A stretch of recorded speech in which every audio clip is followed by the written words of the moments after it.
Bismillahirrahmanirrahim. Alhamdulillah rabbil alamin wassalatu wassalam ala asyrafil anbiya'i wal mursalin wa ala alihi wa sahbihi wa azwajihi wa zurriyatihi ajma'in. InsyaAllah malam ni kita baca fiqh ganti zuhur tadi yang ada bising apa tu, kita tak boleh nak teruskan pengajian. Baca dulu. Bismillahirrahmanirrahim. Wajaza likullin ikhraju zakatil mushtaraki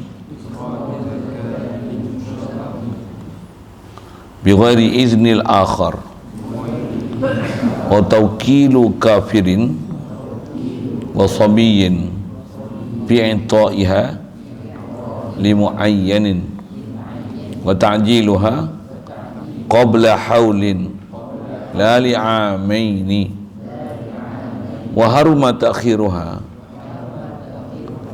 wa dhamina in talifa ba'da tamakkunin.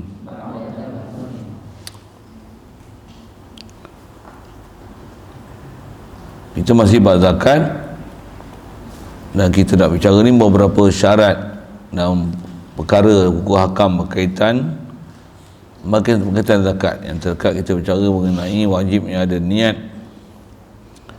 Yang niat ni waktu kita dalam keadaan memilih harta dengan tam, harta hadir yang kita nak keluarkan zakat tu dah ada di tangan kita, milik tam, niat dan niat hati. Lafaz hazihi zakatul mali, betul tu lafaz. Kerana lafaz untuk memudahkan hadir di hati. Okey dah kita. Baik.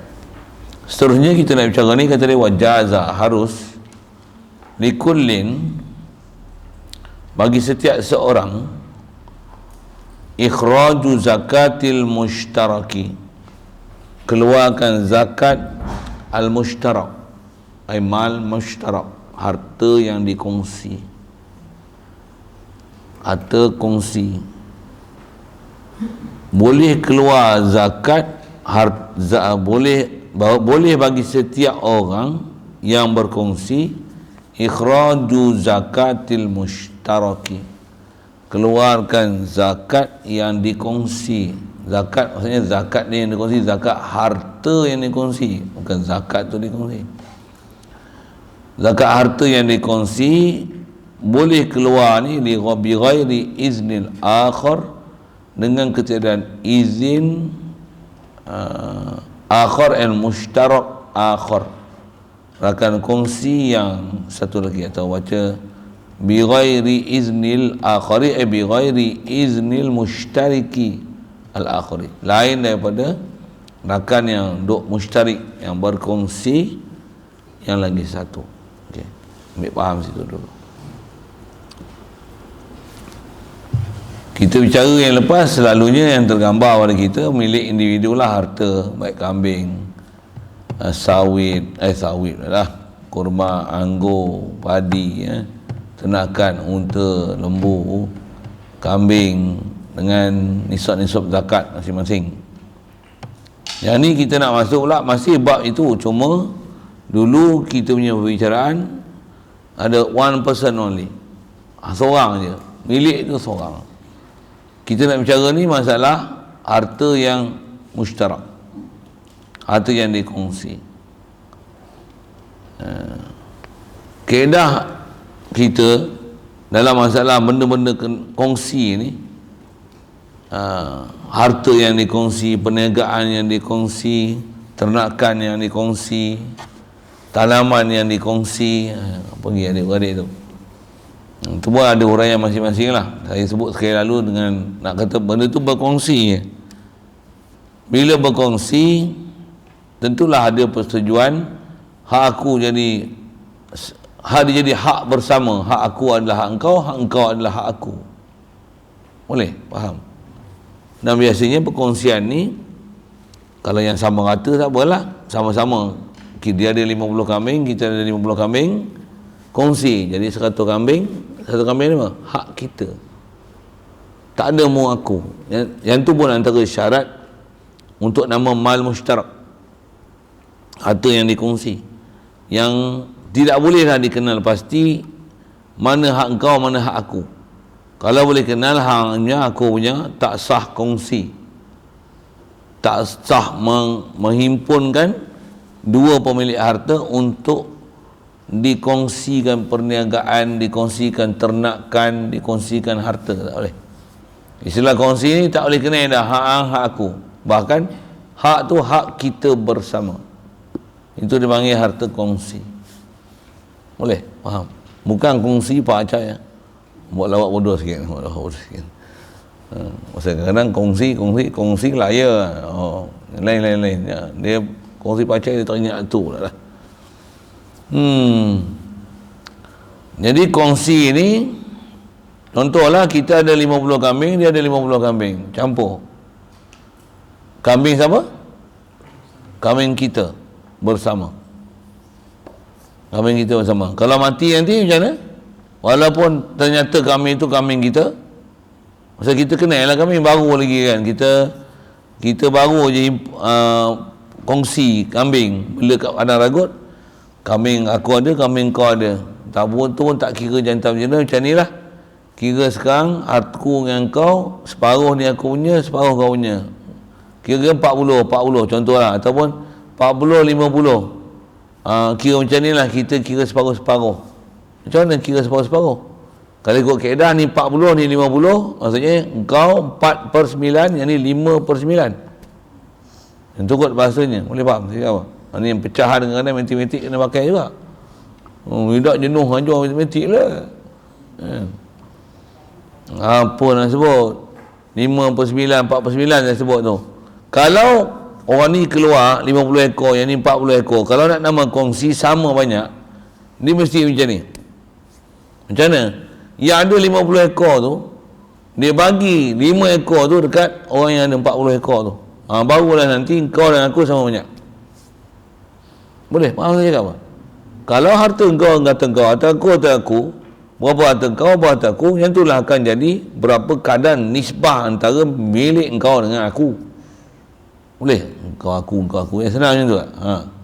Kalau kita ada 30 ekor, dia ada 100 ekor, campur lah kita, boleh sekali lah. Nak buat Padang Ragut asing-asing pula, susah nak buat tanda-tanda dekat kaki, kat tengkok apa. Leceh lah. Kita kongsi lah. Kau nya 100, aku 30. 130. Jadi macam mana nisbah dia? 10-3 lah. Faham? 10-3 faham? Tu bab nisbah tu. Matematik sikit. 10-3 faham? Apa jumlah apa semua? 13. Saya sebut dia 100 dan 30 kan? Jadi kalau 130, ni 100, ni 30. Kecil kan, buang 0-0, 10-3 lah. Semula berapa? 13. Semua 130. Berapa orang ni punya? 3/13. Orang ni siapa punya? Orang ni 10/13. Mesti kaedah macam tu lah.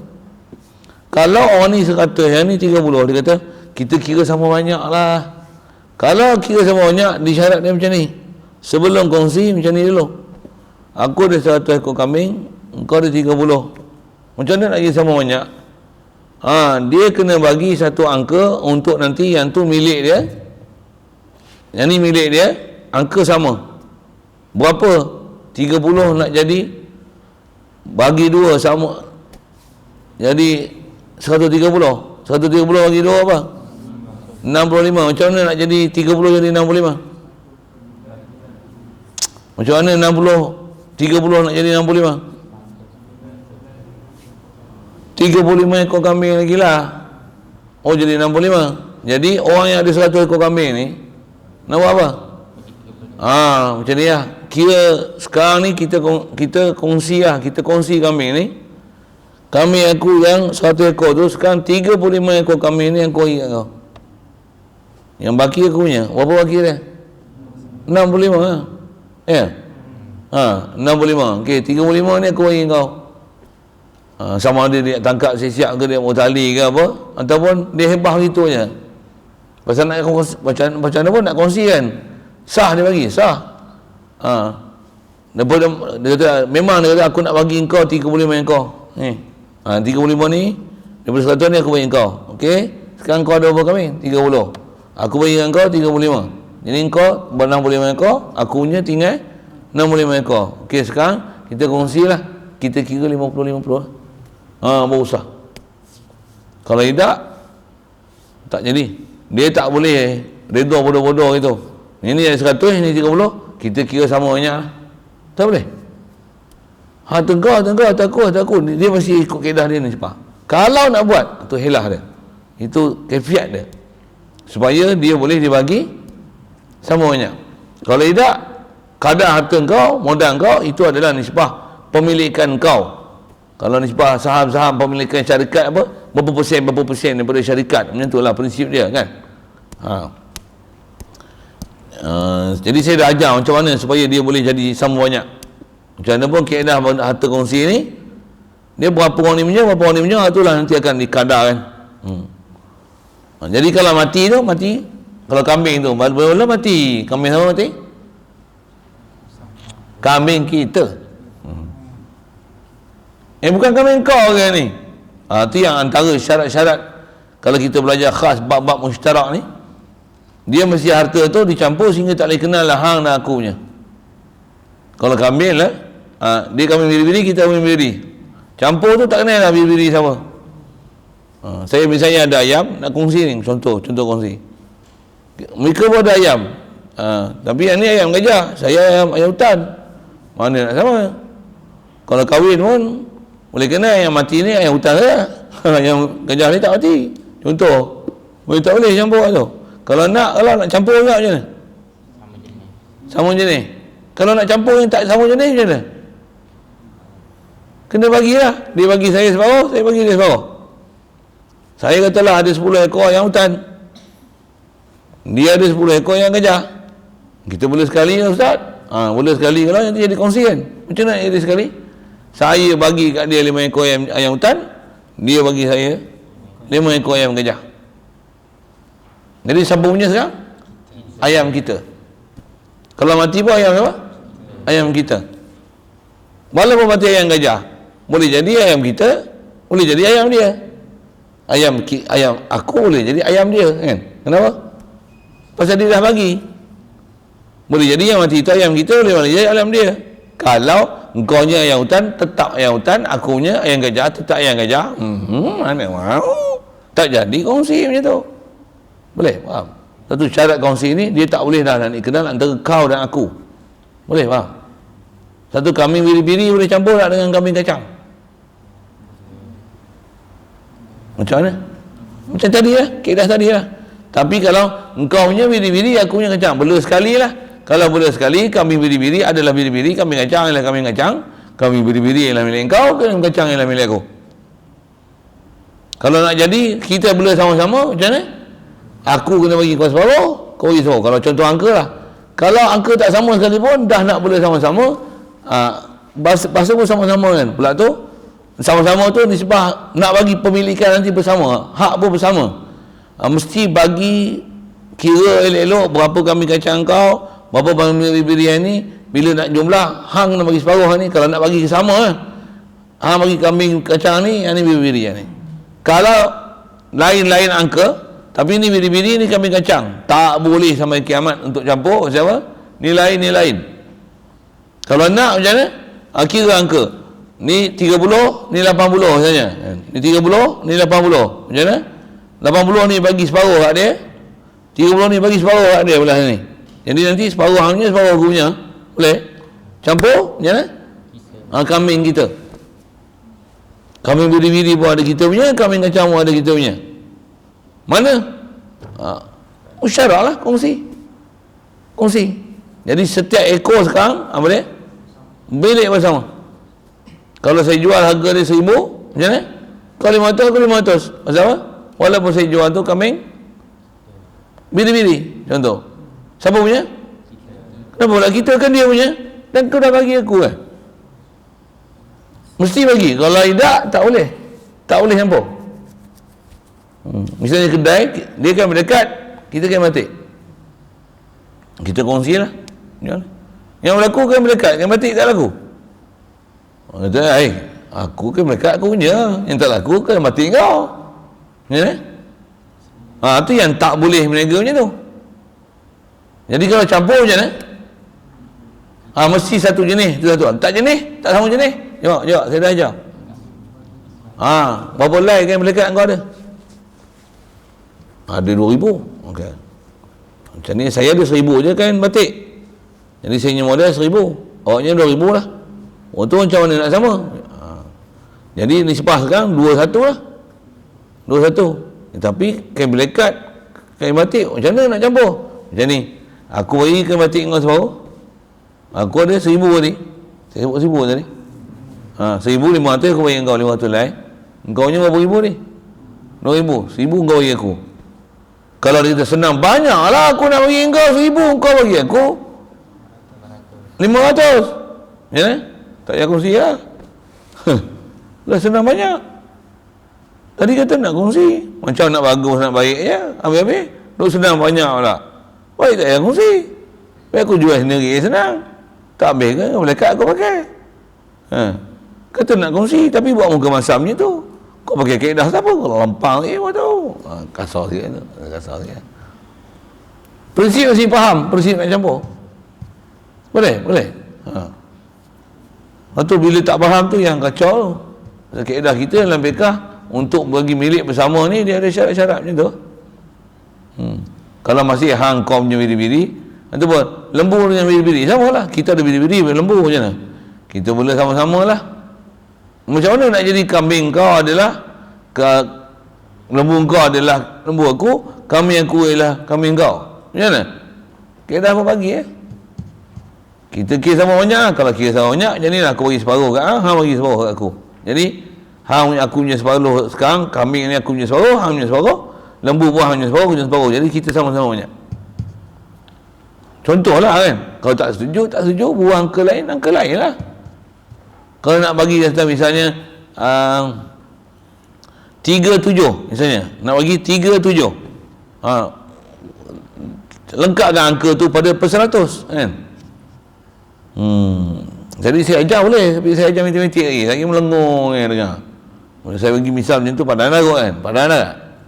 Kalau orang cerdik benda macam tu, apa-apa masalah dia dari sudut angka dan perangkaan, kau selesaikan lah ikut kaedah matematik. Pasalnya tu ilmu perkiraan, bukan dia fiqh hisab, dia ilmu hisab. Hisab tu bahasa Arab tau, ilmu hisab. Yang ni saya ajar apa? Ni zakat, ni fiqh zakat, yang tu fiqh hisab. Boleh faham? Macam mana pun bila main zakat, bila nak musytarak, fiqh hisab, ilmu hisab tu kena bawa main lah kepada bab zakat ni. Tak ni baik, tak faham lah nak kira ke mana. Satu, jangan sangka ilmu kita belajar dulu tak pakai satu pun kat sini ya. Tidak. Saya dah lalu pengajian tu. Satu saya sebut. Saya belajar sains apa teorem Pythagoras apa sains kos saja. Pengen punya pakai kat kepala. Saya belajar kimia, teori atom, nukleus, proton, neutron apa-apa, tindakan covalent, elektros, apa macam-macam lah kan. Punya pakai ngaji tauhid, duk kenal jirim, jisim, jauhar, arad. Punya situ punya dia punya laluan dia sikit sana. Jadi rasa saya dah jelaskan untuk mal musyarak. Baik, jadi bila mal musyarak sampai setahun, kalau meniaga lah, kalau tenakan lah. Jadi kalau kita meniaga nak kena keluar zakat setahun, katalah cukup nisab semua kan, siapa nak keluar? Likullin ikhraju zakatil musyarak. Siapa boleh. Itu kita bagi contoh 2 ni. Kalau 3 orang, mana-mana 3 boleh. 4 orang, mana-mana 4 boleh. 5 orang sama, 5 boleh. Cuma eloknya berbakat lah. Sagi orang ni keluar zakat, ni keluar zakat, ni keluar zakat, ni keluar zakat. Ni semua takwa semua kan. Sampai tarikh tepat-tepat tu, orang ni pun keluar pagi pukul 9, yang ni pukul 9.30, yang ni pukul 10, yang ni 10.30, yang ni pukul 11 misalnya. Contoh kan, selang setengah jam je, sama berkat keluar zakat habis. Ya kan? Surut amin. Macam mana bagus, sedekah cantik kan. Tapi boleh. Jadi bagi duduk elok-elok lah, jumpa sembang kan, tanya pendapat, turun kepala pun sekali, contoh kan. Kalau idawan boleh kan? Kongsi ramai-ramai tapi yang bela seorang. Boleh? Boleh. Sama ada nak buat secara sukarela, khidmat semata-mata ataupun minta upah. Sebab boleh? Paksa. Paksa tak boleh. Pasal bakkan kongsi ni turun bela pun kongsi ya. Maksudnya sukarela lah. Kalau dia bela pun aku turun banyak ni, hang tak turun. Kalau nak kira macam tu, baik aku upah kau. Lembu-lembu kita kan, tapi engkau bekerja ni kita upah sebagai bekerja. Kalau kau dah kira macam tu, pasal memang aku tak ada nak turun. Kaedah kita dalam bab berkongsi ni, tak semua orang kena turun. Itulah faedah kongsi. Apa dia? Ada orang akan suka rela untuk khidmat dan bela. Pasal kita tak ada nak bela. Aku tengok macam ni, kita kongsi lah. Tapi kau bela lah. Datang kau nak bela tu, aku ada lembu 80 ekor, kau 30. Macam ni kita kira sama banyak. Tapi kau bela. Macam mana? Tetap kena kaedah tadi. Kalau tidak pasal modal lain, dia takkan boleh. Jenis pula lain memang tak boleh campur. Boleh. Hebah. Tapi kira sama banyak. Kira lembu ni lembu kita. Tapi hang gembala. Kalau hari tak ada esok, dia bagi kau ni Ustaz, gembala. Boleh. Pasal gembala tu asalnya siapa-siapa ahli syarikat adalah sukarela. Asal dia adalah sukarela. Jadi tak adalah siapa bela dapat gaji lebih, melainkan dengan persetujuan di antara semua ahli syarikat. Contoh syarikat kambing, lembu, contoh hari kan, ternakan, syarikat perniagaan. Melainkan semua ahli-ahli syarikat Allahumma bersetuju untuk nak bagi salah seorang daripada kalangan mereka yang berkongsi ataupun orang lain yang sanggup untuk melakukan khidmat dan sebih setiap hari. Kita upah dia untuk dia kerja. Berapa pun nak sabar. Sebulan berapa duit. Bayar tu kita bayar. Kita gajikan dia. Boleh? Ataupun kita gajikan dari kalangan kita. Ada yang ni, ada dia boleh bela. Lagi dah kata milik bersama, dia berkira pula kau turun tak turun macam ni. Sekarang kami tak ada nak turun macam ni. Memang kami amanahkan untuk bela. Dan kami amanah ni walaupun ada milik kau, tapi kau dapat gaji di atas bela sekalipun sebahagian daripada binatang tu ialah kau punya. Kita mensyarat gaji sebulan bagi apa? 500 untuk gembala berapa ekor lembu kami ni. Macam mana? 500 tu hak kau, milik mutlak kau punya.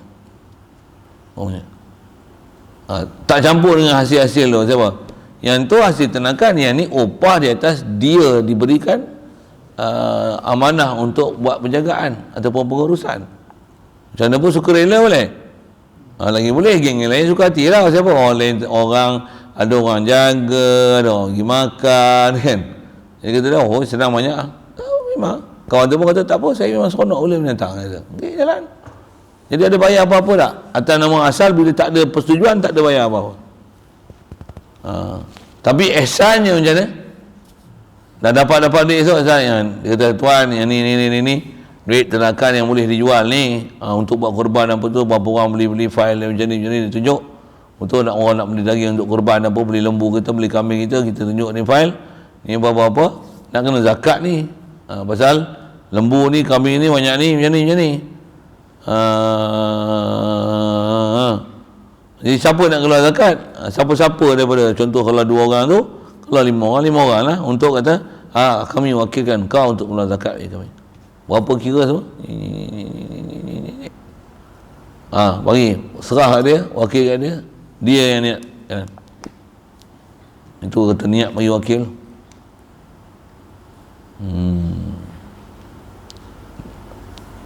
Yang tu kalau sepakat persetujuan itu, bahkan atas harus semua ahli syarikat disebut likullil mushtarikin, bagi setiap orang yang berkongsi dia boleh ikhraju zakatil mushtarak bi ghairi izni. Kalau ada harta benda tu dalam bab perniagaan ke, ternakan ke, pertanian ke, bijirin ke, kalau yang kena zakat, kalau kita sebagai salah seorang daripada ahli syarikat, kita boleh keluar zakat walaupun lain daripada ahli syarikat kita tak ada pengetahuan ataupun tak tahu yang kita keluar zakat. Tapi saya sebut tadi, sebaiknya macam mana? Duduk semeja sembah, kita nak keluar zakat macam ni. Dia lebih istilahnya apa? Environment teratur kan, tersusun, bersusun, kemas terabur itu, kemas. Jadi itu masuk likullin ikhraju zakatil mushtaraki bighairi iznil akhar. Boleh. Isu semalam saya disebut kata macam mana? Isu ni padi dah sampai hari tuai, ada abang bagi miskin itu, bila masak keras biji ya, kena zakat ya. Bila kadar tu lebih kurang 5 ausuk tu, kilo apa, saya tak detailkan itu pasal saya ada benda tak saya terlibat, jadi kilo-kilo pergi tengok sendiri lah, saya pun tak simpan maklumat dalam kepala.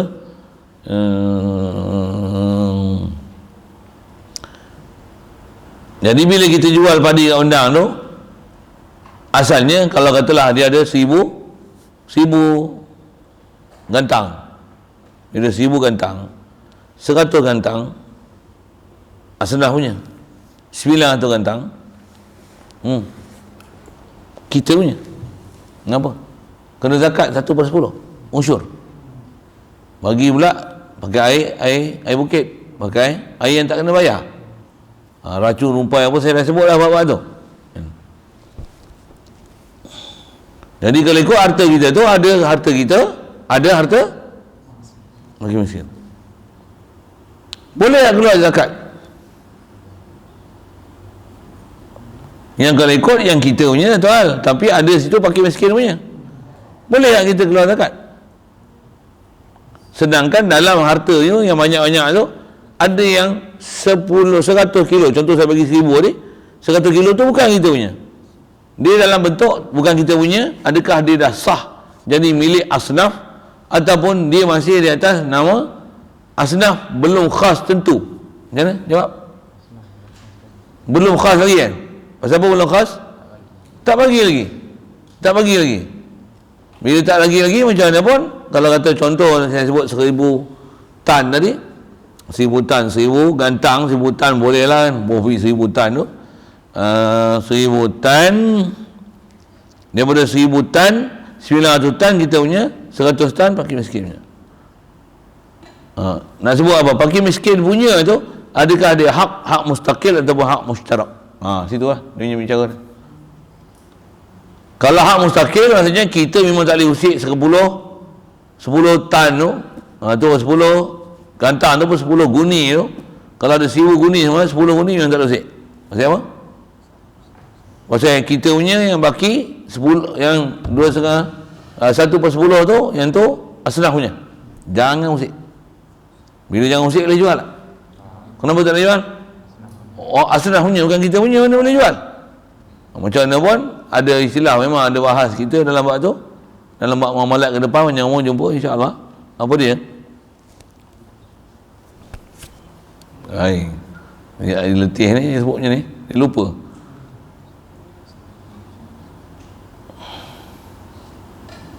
Saya nak cerita zakat dia kan? Macam mana?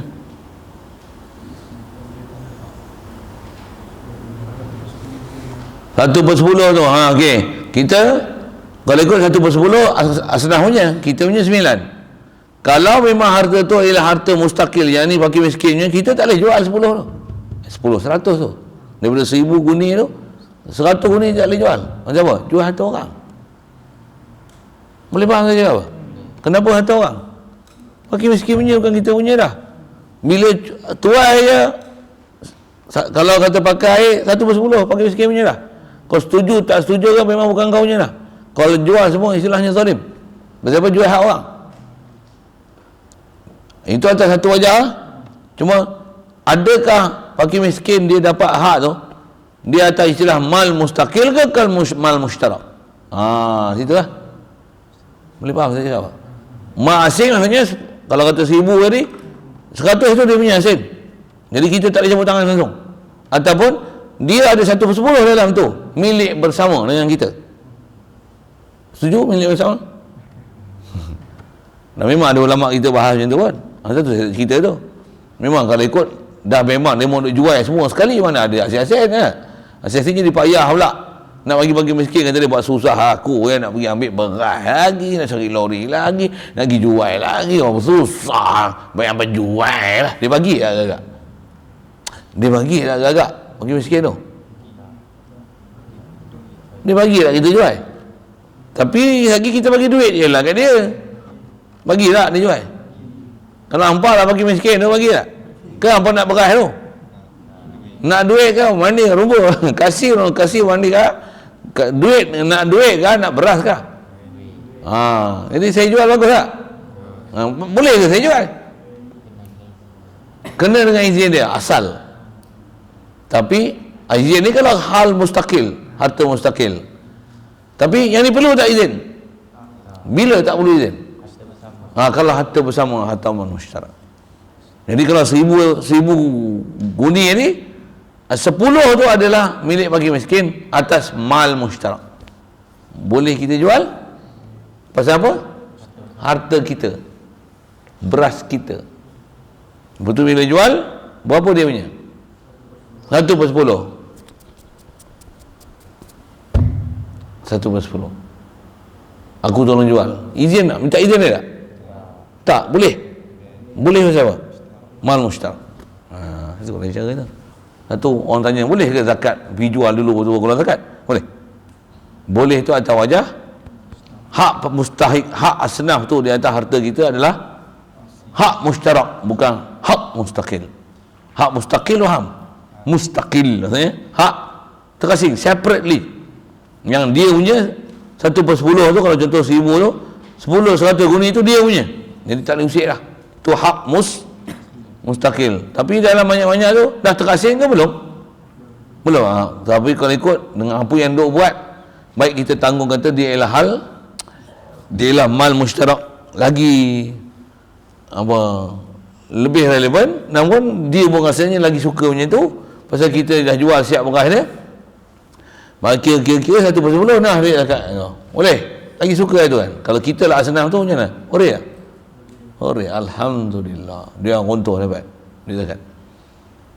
Boleh? Faham saya sebut apa? Dalam ni tak sebut dah. Dalam ni sebut mal musyarak je, tapi dia lah tu. Dan yang ni kalau khas kita pergi belajar, pergi belajarnya. Belajar bab syarikat tu. Bila bab syarikat? Bab muamalah. Yang ni buat apa? Bab zakat, tapi dah belajar bab musyarak. Begitu juga zakat, yang ni saya bagi contoh tadi, bab padi. Samalah bab mula kambing, mula lembu. Samalah bab perniagaan. Sama juga bab ternakan, sama. Ternakan. Nisbah pakai miskin satu. Nisbah kita kongsi tu tadi kan. Nisbah boleh ke kita keluar zakat, kawan kita tak tahu kita keluar zakat? Boleh? Atau kawan kita tu bukan kawan kita tu, tapi asnaf tu. Bila sampai hari katalah 40 ekor kambing, kena keluar seekor kambing untuk zakat, betul kan? Kena keluar seekor. 40 tu kongsi. Macam mana? Nak perlu minta kawan? Tidak. Untuk kita pula nak keluar kambing susah. Macam mana? Ambil duit nak keluar. Jual kambing tu. Jual kambing tu. Kambing siapa? Kambing kita nak bagi miskin. Untuk ambil duit. Ambil duit. Duit apa? Semua dia punya lah, kambing seekor. Boleh. Kalau jual semua kambing, dia punya 1/40 kan. Boleh faham kan?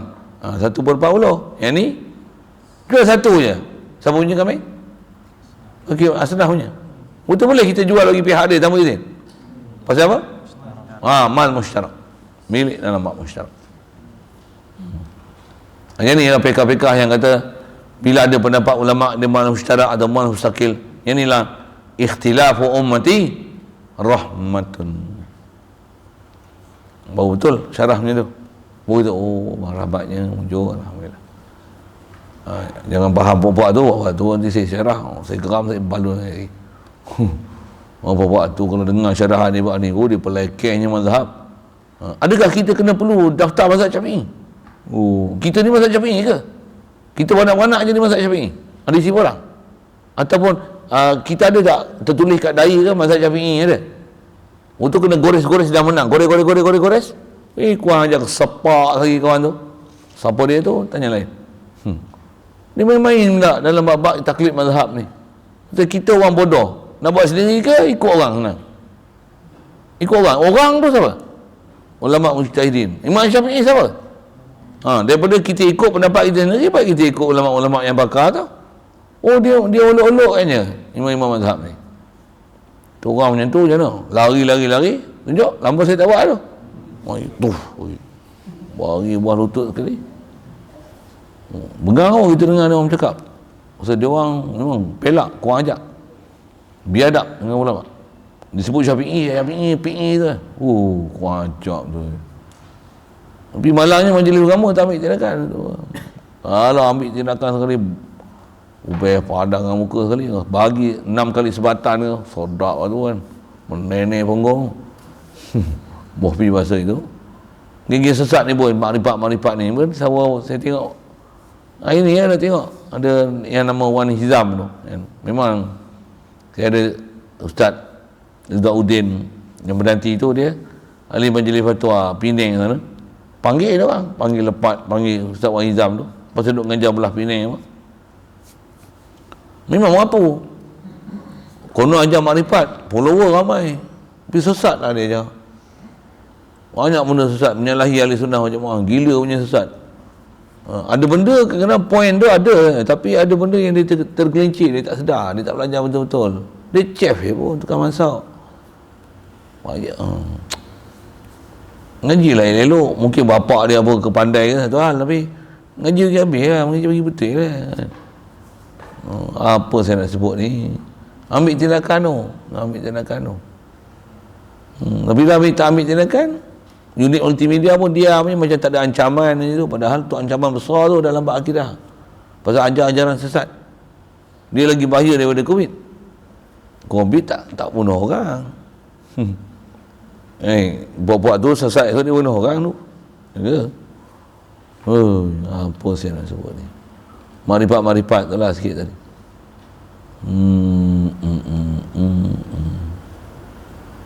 Macam mana boleh cerita marifat tu?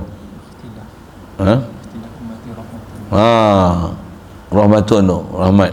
Fiqah atau khilaf dia mal mustarak ke, mal mustaqil ke, tu rahmat.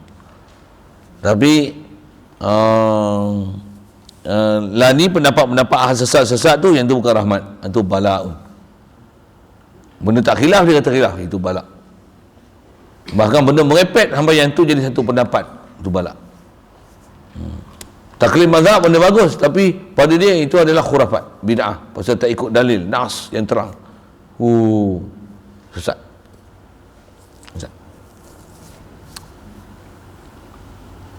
Siap.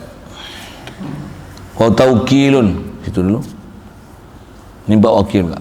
Jadi kita belajar hari ni cerita buat apa? Mustarak aja. Tu. Satu saya kata, boleh tak hangpa balik ke rumah satu hari, minta cuti. Untuk esok datang balik, boleh tak? Kenapa? Hangpa tak faham dah bab mustarak. Duduk sini pun bukan faham. Hang faham tak kita belajar apa ni? Rijal. Faham tak? Rijal ke imra'ah? Muslimat ke rijal? Tak boleh jawab? Hang khilaf identiti ya? Saja kita lawak lagi kan dia. Dua ada pun tak boleh faham. Ya. Hang faham? Boleh faham? Faham? Sikit-sikit. Satu saya tak kena ambil perhatian. Satu saya kata Quran kena lancar. Pasal nak belajar ni bukan nak belajar bodoh-bodoh macam tu. Saya nak ulang balik buat tu kan senang. Bila pula saya nak ulang, entah bila. Kalau kau ada Facebook ke apa, kau boleh buka tu hal. Tapi hampa tak layak tengok Facebook. Kenapa? Hampa kena telan hak raw. Mentah-mentah ni hampa kena ambil. Bukan boleh tengok Facebook. Lepas tu muzakarah kan dia, benda-benda bagi contoh kira pula. Hampa kena ambil, kena sibuk situ. Sampai faham. Baru steady, baru talib ilmi, baru penuntut. Baru nama tuntut. Kalau tidak, hampa mustamik. Tak kalau hampa benci pula, tak suka pula, hampa wala takun khamisan tu, kun muta'alliman, mustami'an atau muhibban, wala takun khamisan, wa tahlik. Jahannam jadi nombor 5 ni. Guru tak nak dengar, tak nak apa, murid tak nak dengar, tak nak, suka pun tak nak, benci je lah mengaji. Oh, jangan. Jangan. InsyaAllah sambung situ. Kalau saya cuti tak apa, saya tak ngajar tadi, hamba tak ngaji ya. Tapi kalau saya ngajar, hamba tak ada. Yes.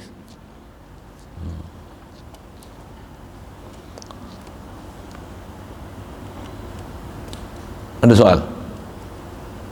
Dalam bab perkongsian, kalau benda yang sama jenis, maknanya modal tu tak perlu sama banyak tak kan? Ya.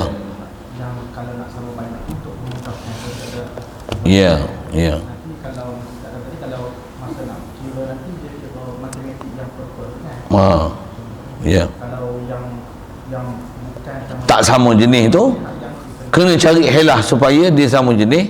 Cuma dia terkadar, contoh kain pelekat tadi, kain batik kan, tak sama kan. Macam mana nak boleh kongsi? Nilailah kain batik kau berapa kau punya modal. Kain ni, tengok modal asing-asing. Yang ni modal 100,000, yang ni modal 50,000. Jadi ni 50,000, ni 100,000. Helai tu satu hal, pasal modal modal. Ni 50,000, ni 100,000. Kita kongsi lah. Macam mana nak kongsi? Jadi kongsi yang ni 5, ni 10. Bahasa lain ni 2, ni 1. Ni sebab ni 2, 1 lah. Pasal ni 5, ni 10, 50,000, ni 100,000. Okey. Jadi macam mana nak jadi ni? Kau kena bahagi, nanti bagi jadi engkau punya adalah kalau 50 bagi 3, yang ni pun 100 bagi 3. Cuma angka tu tak cantik nak buat kan. Bagi 3 buat tak. Kain pelekat dia 60 lay, dia punya modal 50,000 tu, kain batik dia 60 lay. Contoh lah. Kain pelekat dia 120 lay. 120 lay. Untuk macam mana? Yang ni dia kena bagi 120, 4, 8, 12. 40 lay kain pelekat dia bagi kat orang ni. Yang ni kain batik dia 20 lay dia bagi kat orang ni. Aku bagi. Dia bagi sekarang kain batik 40, 20. Kain pelekat 80, 40. Jadi kongsi. Jadi kain batik pun ada dia punya, kain pelekat pun dia punya. Orang ni pun ada kain batik, kain ada pelekat. Jadi kain tu siapa punya? Kita punya. Berusaha. Jadi macam tu lah dia punya kiraan tu, ilmu hisab tu, fiqhul hisab tu satu hal. Tapi fiqhul hisab tu takkan boleh faham melainkan fiqh zakat ni dulu. Dia punya nak faham zakat tu macam mana kaedah-kaedah musytarak tu. Okey. Bismillahirrahmanirrahim.